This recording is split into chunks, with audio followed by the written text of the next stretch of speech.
Ladies and gentlemen, boys and girls, welcome to another episode of Rim Shots with Sean right here on the Rock Rage Radio Network, brought to you by Barstools and Bandtalk. You can't see him, but you're going to hear him here in a second as I knock out my earpiece. I have my new friend, Mr. Ryan Martin. Ryan, thank you for doing this. How are you doing? Oh, thank you for doing this. I'm doing great. Love your podcast, and I've listened to Rage Radio off and on for the last 7, 8 years, I think. Uh, well, thank you for the kind words. And Rock Ridge, it's fairly new, I guess, and new like the last few months, and they do some great work. And Are you serious? I've heard of Rage Radio going back to 2018. well, actually, my relationship with them is just about the last 6, 8 months, I guess. They've been around for a while, no question. Yeah, And similar to you, they do fantastic work in trying to help independent artists find their way because we know that in this day and age, music's a dog's breakfast, right? yeah. You want to hear something funny? We have a radio station called Jammer One, which does independent artists, which is like Rock Rage Radio. We've been around since 2010, but here's the funny thing. Um, we had a show called The Dirty Dozen where we interviewed Ron Keel, and we probably name dropped Rock Rage like 5 times, and it's like, because like, they're doing what we do, and they're doing it in the purest manner, and it's so refreshing to see that, not just in one or two places, but to see them doing it honestly and earnestly with the compassion that they have. No question, I agree. And and similar to you, we're going to talk what you're up to because your friend and my friend Gina did the intro, and she turned me on to what you guys are doing. It's always fun, and I'm going to ask you a little bit about your background. But for me, I'm going to call myself an accident. I'm a musician who, because of COVID, couldn't play and was doing a radio show that was about sports and just kind of did the old pivot to my first love, which is music, and here I am almost 5 years later. Tell us a little bit about your platform, sir. You have a great thing going on.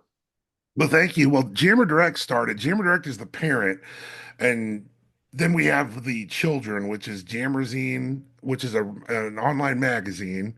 Um, we have Jammerstream One, which we just talked about. It's like an online independent radio network, radio streamer station, whatever you want to call it. And we have a new thing called Jam2.me, which is an online platform slash EPK slash short URL slash social media tracking for independent artists. And that started in 2022. That's like the baby of the group, and that's actually kind of what people don't realize. That's actually our main thing now because Jammerzine gets a lot of outward publicity, but Jam to me is kind of a grassroots thing, which has actually grown in 2.5 years actually to I think 1.2 or 1.3 million members.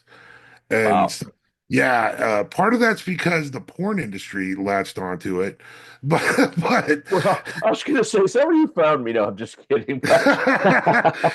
so we've had to kind of bum rush new features concerning like over 18, under 18, Yeah, things yeah, like that, and we don't allow them to upload video or pictures for obvious reasons. sure. But Jam to me is turning into a thing where it's going to be an online holics too, where it's going to have pretty soon it's going to be like a membership where you can have the free platform like you have now, or you can have a la carte, or you can have monthly where you can build your own EPK. You can upload and share files.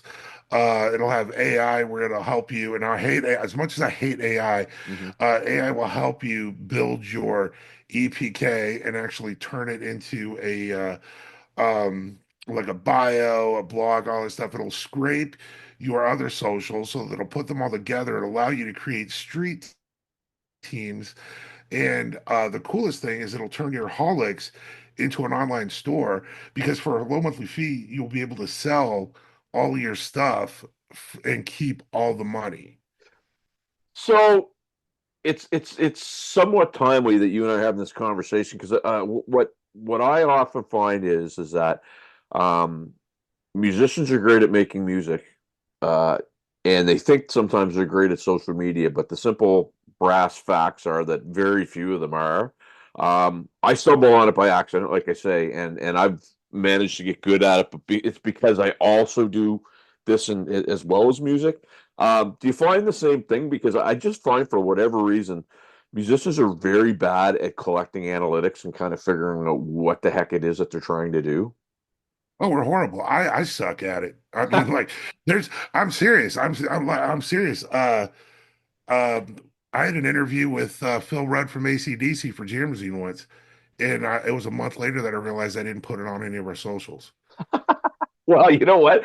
But that's not again, it's funny, Mitch, because I was having this conversation of all things. So our version of football up here is called the CFL, Canadian Yeah. Football League. They had the Grey Cup yesterday, and my socials were all a glitter because the Jonas Brothers played the halftime show, and how dare they have an American band playing a Canadian event? And the funny thing was is that you had a lot of people that a lot of their reasoning and a lot of their I guess information that they were bringing up was like, I hate to say it, but you're very dated in your collective thinking.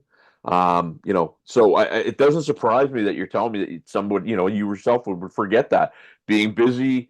And that's a big thing. Like, I mean, talk about that a little bit, Ryan, because I mean, musicians, you got to wear many hats, and it's easy to forget something. So what you're doing obviously is a help.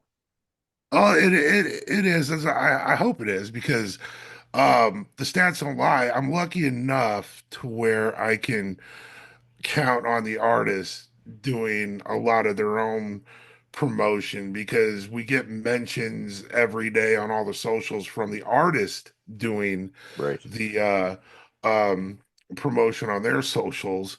And I am trying to get better at that where I'm trying to post more on our socials and stuff.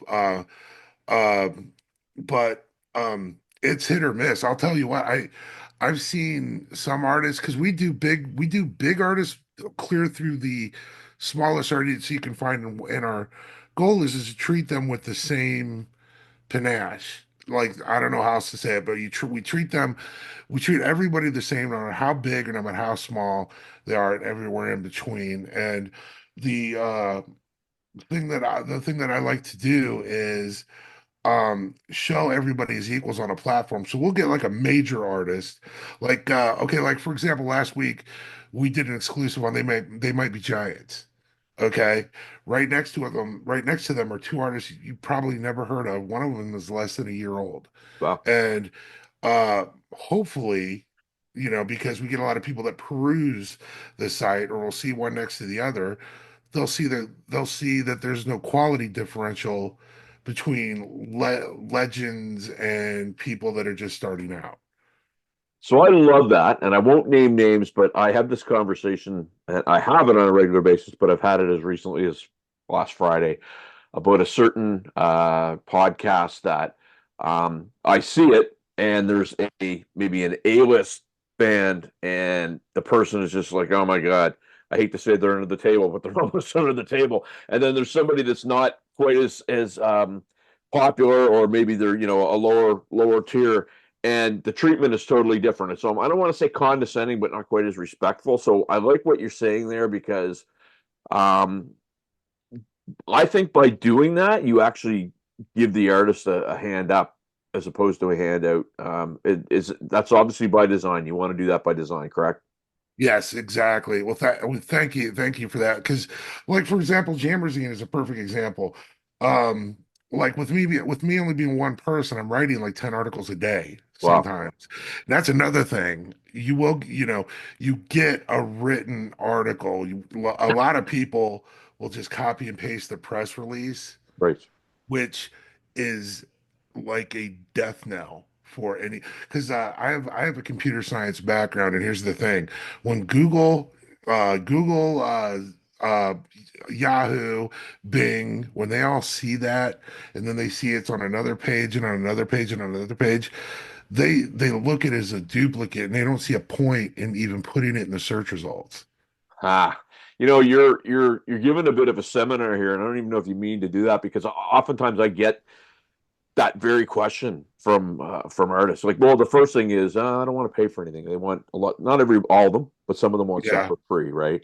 But Yep. then it's just like, well, you know what? I don't want to pay you, do it myself.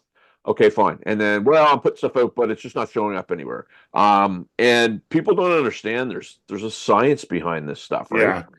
Yeah, there's a lot. There's a lot of different science. So a lot of it's called algorithmic, Right, and what algorithms do is they're chunks of code that search. Like search bots will go and search the web just all the time, every day. Um, like, okay, like if they go to Jammerzine, then they see an article on Band X, and then they see that there's 4 paragraphs that they will not see anywhere else, the first 4 paragraphs, then that will end up being the #1 search result if that band's got nothing but the press release copied and pasted everywhere else. And then a lot of the other ones will get kicked out after the first couple hours. Like it won't even show. So these blogs and magazines are actually destroying their future reputation by just hitting control C and control V, right, right, right, right. you know? Well, and you bring up and I'm glad that this conversation is going in this direction because I talk to people and you know please feel free to say that you've heard the same thing, and I'm not trying to lead you in that direction, but um, you always I hear an awful lot of people that they know what they're doing, they know how to do it. Oh, I don't want to pay you, I'm gonna pay somebody else or whatever, and it just they always come back frustrated because instead of doing it right the first time, they try all these things that it's almost like they want to go out of their way to not use you. Have you Yeah. experienced that? Oh yeah.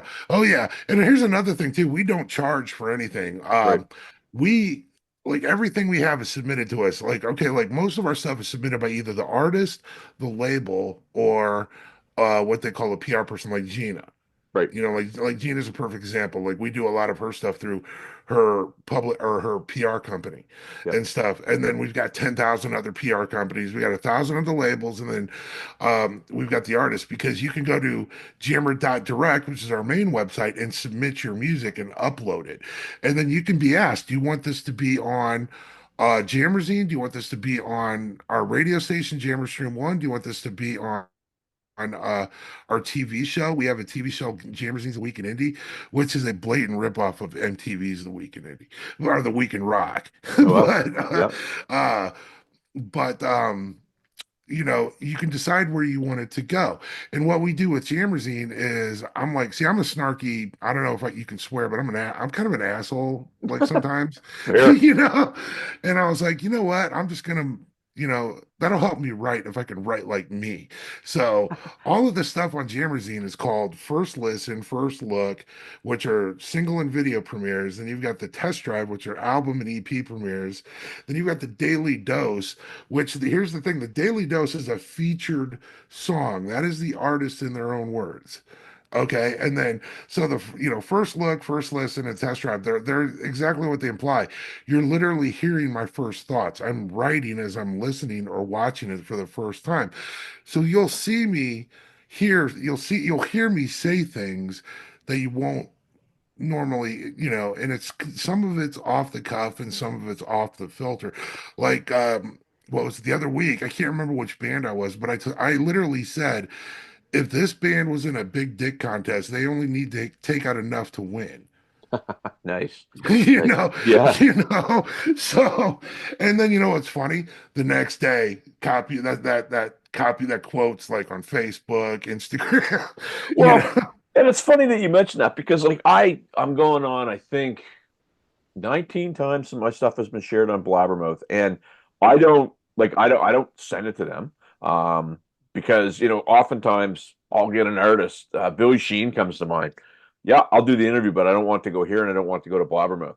No problem. So I get a lot of requests for that, but they pick it up because they're looking for certain things, and then what they do is they will maybe reference you in another story that's about the artist. Like, so there's all these little things, and I know it's all search engine stuff, and they're trying to get the most likes and whatnot. And um, but you know, are you finding that your stuff is getting picked up like that and Yeah. picked up on a regular basis? Oh yeah, yeah, and it's from the weirdest spots. Like 2 weeks ago, I heard a discussion about an interview I did on um Republica. I don't know if you remember that band. Yep, 100%. I interviewed Saffron from Republica because we also premiered their new song at the time called New York, and it was all over NPR. They talked about it for like 20 minutes and Nice. stuff about stuff we talked about, and because I get snarky in the interviews too, and so Love it. you know, yeah, and I make her spit her coffee shot. So uh, but because we use Zoom for our interviews as well. But Yes. you know what the funny thing is, you mentioned Billy Sheehan earlier. Yes. I interviewed Billy Sheehan twice, and the first time he saved my life. Oh, Yeah, I interviewed him in person. And now here's where uh people, once you get past 30 years old, you need to start checking your health once in a while. great. In the middle of the interview, like I said, it was in person, it was in a green room during a winery dog show. And in the middle of the interview, he told me, he was like, you need to go to the hospital. And I was like, why? And I was like, because you're sweating, your face is flushed and all that. And your breathing's heavy. I think you need to check your blood pressure and all that other stuff. And he was right. Wow. Because I was feeling bad for like 3 days before that. So I went to the hospital right after that and they kept me for 5 days. That's So well, and you know what, and obviously, thank you to Billy for picking up on that. And now you can say, "Hey, Billy, you remember me? I was the guy that you told me to go to the hospital." yeah. You get, without being too sarcastic. I mean, that's those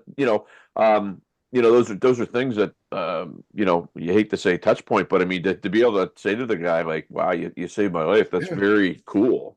And I interviewed him 4 years later. He came out with a group called The Fell. I don't know if you remember. It was like a one-off. Yep. It had the singer from the replacement singer for NXS for a while and stuff. And yeah, Yes. it had Mike Crumpus on guitar.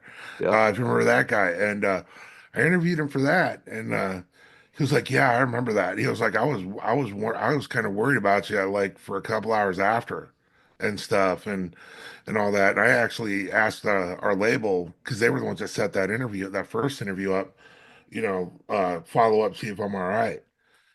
That's wild, and it's fun. I giggle when you mentioned JD Fortune because I had the fortune, no pun intended, of opening.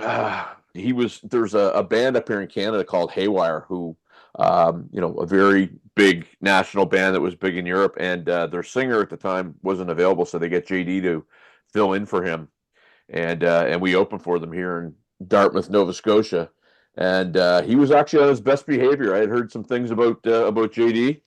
Yeah. And because he's from Nova Scotia, people don't know that. And he actually was pretty good. Um, so again, this is an interesting chat because a lot of the things that you're bringing up, um, I bring them up, I get an eye roll. And this isn't.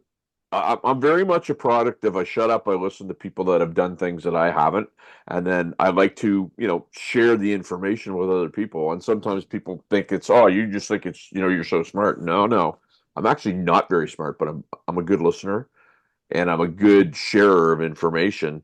Um, is this where you got a lot of your intel to get yourself to where you are now? Partly. I think to be intelligent truly is to be enlightened as much as anything. And Nice. I've always been a good listener, always been a reactionary talker. But I come from a unique background. I started playing guitar when I was 10, Nice. and I wanted music to be my career, but uh, my dad always told me you got to find a backup, Yeah, yeah. So, Smart dad. My so dad did too, but I kind of didn't listen. well, I mean, the other thing I liked was computers. Like Yeah. I'm a child of the '80s and of the late '80s, and my first computer was a Commodore 64. If you remember those, it was. Oh, Now dude. I came in late to the game. I got the white one. I didn't get the little brown toy looking Well, one. I'll tell you a funny story, man, and you'll laugh at this. And I wouldn't consider myself a game guy at all, but I remember at my friend's house, and where I grew up, he was the only one of my friends on the street that didn't live in a duplex. Right, he had a detached house because we all lived in like duplexes, and Yeah. he had the old Atari, and I remember he would never let anybody else play it, but we get to watch him. And on one TV, there's the '84 Olympics going, on the other TV, he's got like Space Invaders and all that stuff, and so I know exactly what you're talking about. Oh yeah, oh yeah, exactly. I mean, those were good times and everything. It's, but here's the thing. So I wanted to make computers, like, because I mean, like, that. I was like, that's guaranteed money, and it's something I'm good at. It's something I'm easy at. So I took computer science at Purdue, and um, music kind of fell by the wayside profession wise, but Yeah. I was always in bands. I was always doing this, that, or the other. Um, but then I ended up working in the defense industry. Oh wow. Yeah, so I ended up getting the haircut and all this, that, and the other and stuff. And so, but the defense industry is very analytical. It's Yeah. very left brain versus right brain. And so I developed stuff for the Army, like software updates for SyncArts radio for NTDR. I did software for Go's Pros and MPOs and the Predator drone, all this, that, and the other. So for anybody who's had a military background, they'll know what I'm talking. Most of that's communications, things Right. like that. And Yeah. um, but then I started developing websites on the side, and I said MySpace came out, and I was like, I wonder if I could do that. And that's where the first Jammer Direct came out as, which was in 2007. Sat around for a couple years doing absolutely nothing, and then we started doing live streaming because I figured out how to do live streaming back in 2009. And we went to a place called Pierre's in Fort Wayne, Indiana, and we were able to live stream big acts and small acts, and then we would do band competitions called the Single Search, where the winner would be on CDs and albums we came out with called Jam Nation. And but we would stream live the videos, and here's the cool thing, this is when tablets started coming out. Oh wow. So we would have a tablet on the stage, and they would interact with people around the world. So cool. It's funny, man. And people's attention spans are short and getting shorter every time. So I like to keep this at a good length, and we're just about there. But I'm kind of wondering how you and I didn't cross paths sooner. And thank you to Gina for allowing that to happen, because I don't have necessarily the computer background, but I share a lot of similar beliefs that you do in terms of connecting people, sharing information, promoting artists, having platforms that people can use. So, Darren, well, you and I are going to stay in touch, and Oh, we're going to definitely. do more together. I really like what you're doing. I think you're obviously super smart. And where do my viewers slash listeners, because it's going to be on Rock Rage Radio, but I'm also going to be putting it on my own channel. Where do they find out more about what you're doing, and if they're an artist, how they reach out to you? Well, they can go to the main website, jammer.direct, or well, jammerdirect.com. That'll take you to the same thing. Or jammerzine.com. That's our online magazine. Uh, Jammerstream One is at jammerstream.com. That's our main, like I said, that's our radio station, which you can also listen to on 128 different platforms, including Alexa for auto, different HD radios. You can find it in upper scale General Motors vehicles now for some. Wow, So very cool, yeah, man. no, Very cool. um, and like I said, we're coming out with season 9 of our TV show, Jammerzine's of the Week in Indie. And that features big name artists with smaller artists too, all on this, all with the same respect. Awesome. Love So, it. and Love it. that show's been on everything from Amazon Prime to Ikiwi, which is China's Hulu. It's coming to Stan, Sky Digital, Comcast on Demand. So, or That's you can awesome, watch man. it on Jammer.direct because Jammer.direct is our video platform as well. So, Ryan Martin, I want to thank you for doing this, my friend. And like I said, let's stay in touch. You're going to get me a picture. We're going to talk about some other stuff, but thank you so much. And look forward to doing more with you, my friend. well, thank you. Yeah, let's do some collabs. We will do collabs, as the kids say. Peace out, my friend. All right, thank you. Rock Ridge Radio Network after this.